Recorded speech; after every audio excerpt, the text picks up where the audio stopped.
Hello everyone, this is Ashutosh Sharma. I have cleared SBI PO and IBPS PO. Both these exams I have cleared in my very first attempt and I welcome you to the Apex English class जहाँ पे मैं आपको रोज free में बिल्कुल free में bank exams के लिए English पढ़ा रहा हूँ एंड मैं आपको वो सब कुछ बता दूंगा जो आपको किसी भी पेड क्लास में कोई भी इंग्लिश टीचर नहीं बताएगा। वो सारी टिप्स, वो सारी ट्रिक्स, वो सारी इंपॉर्टेंट चीजें हम लोग डेली कवर करते हुए चलेंगे। आज की क्लास बहुत ज्यादा इंपॉर्टेंट होने वाली है। पहली बात, आज साल का पहला दिन है, तो आज से आपको अपनी प्रॉपर डायरेक्शन में प्रिपरेशन करनी है। वोकैबलरी, जैसे कि अभी आप स्क्रीन पे देख पा रहे हो, वोकैब मैंने लिखा हुआ है, तो vocab is short form for vocabulary. Vocabulary की क्लास आज की हमारी रहेगी। क्या क्या इंपॉर्टेंट वर्ड्स हैं जो बैंक के एग्जाम में आपको पता होने चाहिए आपकी वोकैबलरी स्ट्रॉन्ग करने के लिए, ये क्लास मैं आपके लिए ले आया हूँ। सबसे पहले इम्पोर्टेंट बात, आज हमारा फर्स्ट डे है, जनवरी 1 2024। आज से आप जिस तरीके से अपनी प्रिपरेशन करोगे वो ही इस चीज को डिसाइड करेगा कि आपको सिलेक्शन इस साल मिलेगा या नहीं मिलेगा। कोई स्टूडेंट ये सोचेगा कि नोटिफिकेशन आने के बाद मैं अपनी तैयारी शुरू करूंगा, तो ऐसा नहीं हो सकता। आज से ही आपको अपनी प्रॉपर डायरेक्शन में तैयारी स्टार्ट करनी है। ये बहुत अच्छी अपॉर्चुनिटी है, ये बेस्ट टाइम है आपका सारे सब्जेक्ट्स की तैयारी स्टार्ट करने के लिए। अगर आप किसी भी एसबीआई, आईबीपीएस, आरबीआई, एलआईसी किसी भी एग्जाम को क्लियर करने के बारे में सोच रहे हो, लेकिन आप कंफ्यूज्ड हो कि कैसे प्रिपरेशन करें, तो आपको एक प्रॉपर प्लान मैं दे दूंगा जो डेली बेसिस पे आप फॉलो करके आज से आप सिलेक्शन ले सकते हो। तो जो सीरियस बच्चे हैं, जो सिलेक्शन लेना चाहते हैं, जिन्हें जॉब की सख्त जरूरत है, वो मुझे मैसेज कर सकते हैं मेरे इंस्टाग्राम पे या फिर मेरे टेलीग्राम पे। आप मुझे अपने टारगेट एग्जाम का नाम टाइप करके भेज दो। जैसे कि अगर आप एसबीआई पीओ की तैयारी कर रहे हो तो एसबीआई पीओ टाइप करके भेज दो मुझे मेरे इंस्टा पे या मेरे टेलीग्राम पे। मैं आपको एक प्रॉपर स्टडी प्लान दे दूंगा जो आपने अगर आज से पढ़ना स्टार्ट कर दिया मेरी बताई हुई स्ट्रेटजी के अकॉर्डिंग, मेरे बताए हुए सोर्सेज के अकॉर्डिंग, तो डेफिनेटली आप फर्स्ट अटेम्प्ट में सिलेक्शन ले जाओगे इसी साल 2024 में। एंड जब आपका रिजल्ट आएगा तो आप पीछे मुड़ के देखोगे कि 1 जनवरी को मैंने अपनी प्रिपरेशन स्टार्ट करी थी एंड इसी साल मैंने सिलेक्शन भी लिया, क्योंकि मैंने एक प्रॉपर प्लान फॉलो किया। ठीक है, तो जो मेरे इंस्टाग्राम और टेलीग्राम का लिंक है वो इस वीडियो के डिस्क्रिप्शन में है, आप मुझे मैसेज कर सकते हो वीडियो खत्म होने के बाद। नाउ मूविंग ऑन, आज हम वोकैबलरी के इंपॉर्टेंट वर्ड्स कवर करेंगे बहुत सारे। तो फर्स्ट वर्ड है यूबिक्विटस। ये एक इंपॉर्टेंट वर्ड है, बहुत बार ये बैंक एग्जाम्स में पूछा जा चुका है एंड अभी भी पूछा जाता रहा है। यूबिक्विटस, ये इसकी स्पेलिंग है, आप देख सकते हो। इसका मीनिंग क्या है, क्या मतलब है इस वर्ड का? प्रेजेंट एवरीवेयर, यानी कि कुछ ऐसा जो हर जगह मौजूद हो।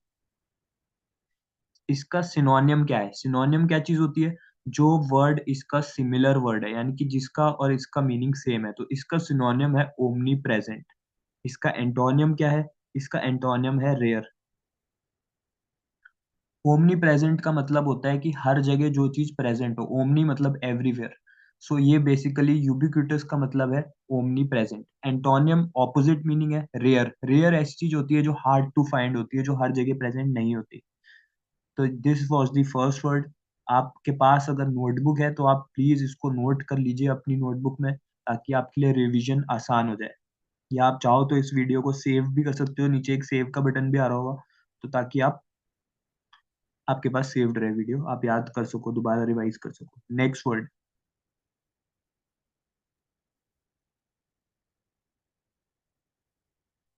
सो नेक्स्ट वर्ड इज एप्लॉम।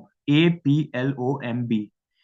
एप्लॉम वर्ड ये काफी यूनिक वर्ड है। इसका मीनिंग क्या है, इसका मतलब क्या है? Self confidence in a demanding situation.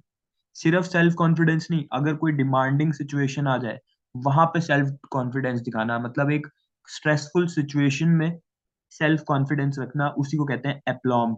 इसका सिनोनिम है पॉइज।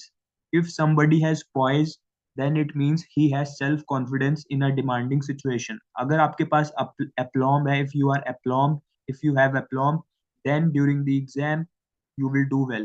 क्योंकि वहां पे एक डिमांडिंग सिचुएशन होती है, आपको स्ट्रेसफुल होती है, कम टाइम में आपको क्वेश्चन सॉल्व करने होते हैं, स्ट्रेसफुल है। लेकिन अगर आप सेल्फ कॉन्फिडेंस है आपके पास इस सिचुएशन में, तो definitely you will get selected.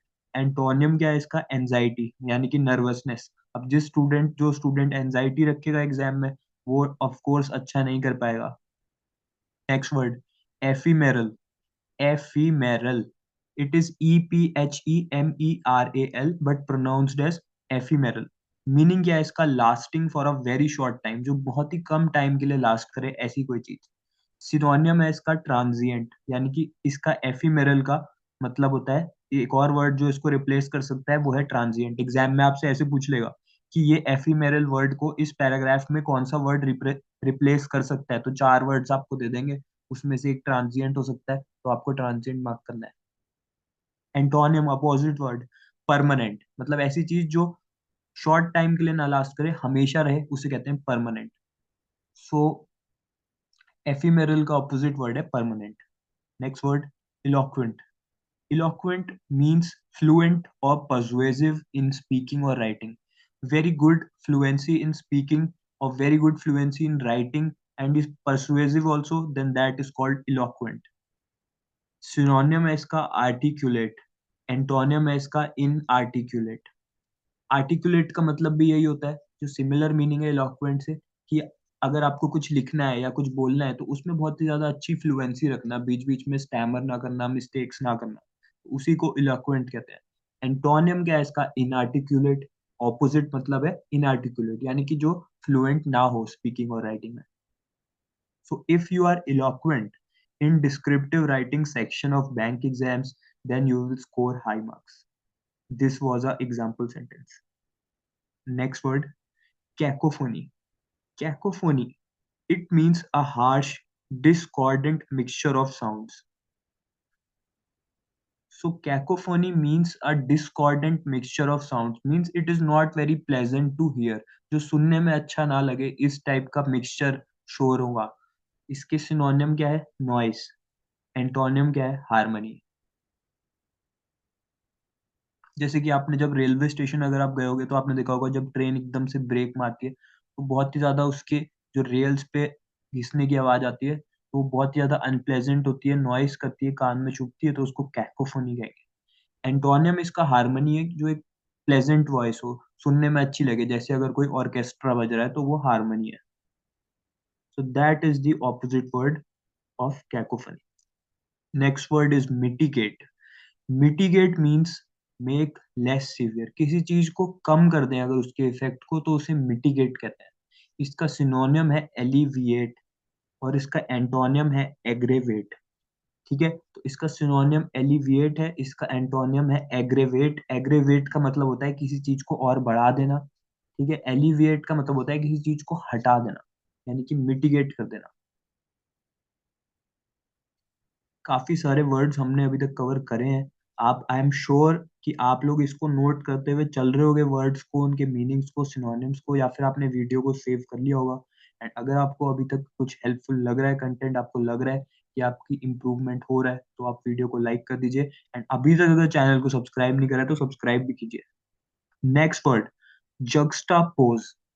इसका मतलब होता है to make something less intense. ये काफी डिफिकल्ट वर्ड है, एग्जाम में ऐसा वर्ड आ जाए तो स्टूडेंट कंफ्यूज हो जाता है, क्योंकि ऐसा वर्ड हमने यूजुअली नहीं यूज करा होता है अपनी इंग्लिश में, सुना नहीं होता है। जक्स्टापोज, इसका मतलब होता है किसी चीज की इफेक्ट को कम कर देना, to make something less intense. Synonym है इसका डिक्रीज, बहुत ही सिंपल मीनिंग है इसका, डिक्रीज कर देना, कम कर देना। जक्स्टापोज इतना ज्यादा डिफिकल्ट साउंडिंग वर्ड है। एंटोनियम है इसका एग्रेवेट, किसी चीज को बढ़ा देना। जक्स्टापोज याद रहेगा ना आपको? डिक्रीज कर देना। बेनिवोलेंट, इसका मतलब होता है वेल मीनिंग एंड काइंडली, मतलब जो कोई किसी से अच्छे से बिहेव करता है, so that in a kind manner, तो उसको बेनिवोलेंट कहते हैं। इसका synonym rightly said, rightly given, kind है। Benevolent means kind. बेनिवोलेंट का एंटोनियम क्या है? मेल वॉलेंट। मेल वॉलेंट का मतलब क्या हो जाएगा? इससे ऑपोजिट हो जाएगा। ठीक है, मतलब वायलेंट हो जाएगा, इसका मतलब हो जाएगा violent.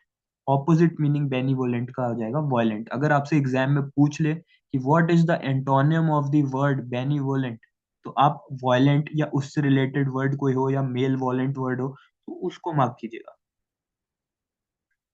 Acrimonious, acrimonious is also a difficult word. जो वर्ड्स मुझे ऐसे लगे जो बाद में मैंने रखने चाहिए, वो मैंने बाद में रखे हैं स्लाइड में, जैसे कि एक्रीमोनियस, इससे पहले जक्स्टापोज आपको बताया था। ठीक है, तो ये वर्ड्स काफी इंपॉर्टेंट हो जाते हैं बैंक के एग्जाम के लिए, चाहे आप कोई भी एग्जाम देने जाओ बैंक का। 2024 की आप तैयारी कर रहे हो, डेली हम लोग मिलेंगे, ऐसे ही इंपॉर्टेंट वर्ड्स भी मैं आपके लिए लेके आता रहूंगा। मीनिंग इसका है angry and bitter in speech और बिहेवियर। एक्रीमोनियस, अगर आप एंग्री हैं, बिटर हैं स्पीच में, बोलने में, या फिर बिहेवियर में, बिहेव करने में, तो then you are acrimonious. Synonym इसका हॉस्टाइल है, ठीक है। Antonym amicable. एमिकेबल का मतलब होता है पीसफुल, काम, ठीक है। तो इसका ऑपोजिट वर्ड है एक्रीमोनियस का, एमिकेबल, यानी कि इसका एंटोनियम। कैपिटुलेट, CAPITULATE, कैपिटुलेट, इसका मीनिंग है सरेंडर, टू सरेंडर, सरेंडर कर देना। सिनोनियम इसका हो जाएगा यील्ड, कंसीड। कंसीड का मतलब भी होता है सरेंडर कर देना, हार मान लेना। यील्ड का मतलब भी यही होता है। इन वॉर नेवर यील्ड, ठीक है, ये एक मोटो होता है जब आर्मीज लड़ने जाती हैं, इन वॉर नेवर यील्ड, कभी भी सरेंडर मत करो। एंटोनियम इसका है रेजिस्ट करना, डिफेंड करना। इस टाइप के वर्ड्स इसके एंटोनियम है। कैपिटुलेट याद रखिएगा, सरेंडर कर देना। बेस्ट सोर्स क्या है प्रिपरेशन के लिए? आज के मैंने सारे इंपॉर्टेंट वर्ड्स कवर कर दिए हैं वो कैब के। कल हम फिर से और वर्ड्स भी कवर करेंगे। लेकिन अभी हम बात कर रहे हैं कि बेस्ट सोर्स क्या है प्रिपेयर करने का, अगर आप किसी भी बैंक एग्जाम की कंप्लीट प्रिपरेशन करनी है। बिगिनर टू बैंकर कोर्स, ये वही कोर्स है जिससे मैंने अपनी खुद प्रिपरेशन करी थी 2022 में, जब मैं बैंक एग्जाम्स की तैयारी कर रहा था। इससे प्रिपरेशन करके मैंने फर्स्ट अटेम्प्ट में सारे बैंक एग्जाम्स क्लियर करे थे। इसके बाद आपको और किसी भी सोर्स को लेने की जरूरत नहीं है। ऐसा क्यों मैं बोल रहा हूँ? क्योंकि इसमें आपको सारी की सारी शॉर्ट ट्रिक्स की क्लासेस मिल जाएंगी, ठीक है। कैसे जल्दी से जल्दी क्वेश्चंस को सॉल्व करना है, मैथ्स के, रीजनिंग के, क्या शॉर्ट ट्रिक लगानी है, वो सारी इंपॉर्टेंट चीजें आपको बताई जाएंगी। लेटेस्ट पैटर्न के जो क्वेश्चन एग्जाम में पूछे जा रहे हैं, वो सारे क्वेश्चन आपको इसी कोर्स के अंदर मिल जाएंगे। हर सब्जेक्ट के, English, quant, reasoning, maths, general awareness, everything is there in that. Descriptive writing also, interview की तैयारी कैसे करनी है, इंटरव्यू का पूरा प्रिपरेशन मटेरियल। जब आपका एग्जाम पास आ जाएगा तो सारे मॉक टेस्ट इसमें आपको मिल जाएंगे। कुछ भी और फॉलो करने की जरूरत नहीं है। इसीलिए मैं ये कह रहा हूँ बेस्ट सोर्स ऑफ प्रिपरेशन। ऐसा नहीं है कि मैं इस कोर्स को प्रमोट कर रहा हूँ, मैं चाहता हूँ आपको जेन्युइन सोर्स मिले। मैं आपको कभी भी कोई ऐसा सोर्स रिकमेंड नहीं करना चाहूंगा जो मैंने खुद कभी यूज ना करा हो। मैंने सिर्फ इसी से प्रिपरेशन करी है, इसीलिए मैं सिर्फ इसी को रिकमेंड करूंगा। वैसे मुझे बहुत से यूट्यूब चैनल्स के मैसेज आते हैं कि सर हमारा कोर्स प्रमोट कर दीजिए, हमारी बुक्स प्रमोट कर दीजिए, हमारी पेड क्लासेस प्रमोट कर दीजिए, but I will never do that. I will only suggest genuine sources, ताकि आप फर्स्ट अटेम्प्ट में सिलेक्शन ले पाए। आज 1 जनवरी है, आज से जिस स्टूडेंट ने beginner to banker course start कर दिया, वो इसी अटेम्प्ट में किसी भी बैंक एग्जाम में सिलेक्शन डेफिनेटली ले जाएगा। इसका जो लिंक है वो मैं इस वीडियो के डिस्क्रिप्शन में दे रहा हूँ। आप इसको लेके आज से अपनी प्रिपरेशन स्टार्ट कर दो। बाकी मेरी इंग्लिश क्लासेस डेली बेसिस पे आती रहेंगी। And tomorrow also will meet again with more vocabulary words to improve your English so that you score high marks. So till then, keep preparing, keep practicing. All the best.